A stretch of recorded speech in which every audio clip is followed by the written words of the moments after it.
another capacity crowd. Home fish looking for a good start in a complete game. John Lethman starting, tested early off the turnover. Jordan Kawaguchi on the doorstep. Goalie of the year makes the save. 7.5 minutes in, Walleye on the power play. Work the puck around to Brandon Hawkins. Game winner on Wednesday puts the home team ahead on Friday. But late in that first period, Idaho now in the man advantage. Kawaguchi to Wade Murphy. He goes top shelf, and Idaho ties the game. In fact, they would score the next 2 goals. So we're up 3-1. Second period, Gordy Green finding a weak spot in Adam Shields' armor. It's back to a 1-goal game after 40 minutes of play. But then early in the third period, another costly Walleye turnover. Murphy gets his second goal of the game, and just like Wednesday, Toledo trailing 4-2 in the third period. After being stymied on the power play, Walleye traffic in front of the net. It's Green again. Gordy digging in the crease, brings Toledo back within 1. Seth Barton, 3 assists on the night. Final seconds, still down 1, 6-on-5. Couple of good looks, but Shield stands tall. Walleye lose 4-3. Idaho now a commanding 3-1 lead in the best-of-7 series.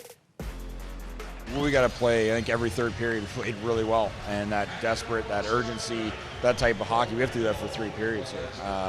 Obviously we can't look too far ahead, but we got to start that way tomorrow night, and that's what it's going to take. And again, good Idaho team, but we've got to make sure that we start playing, aggressive the right way. We'll give ourselves a chance. Matt Melzak, Kendall Leinenkugel join us now to explain how the Walleye have to give themselves a chance tomorrow night in Game 5. All right, thank you. Out here at the Huntington Center, Kendall, Toledo finds themselves in a 3-1 deficit here going into game number 5 tomorrow night. What was the big reason in your mind why they're in this spot?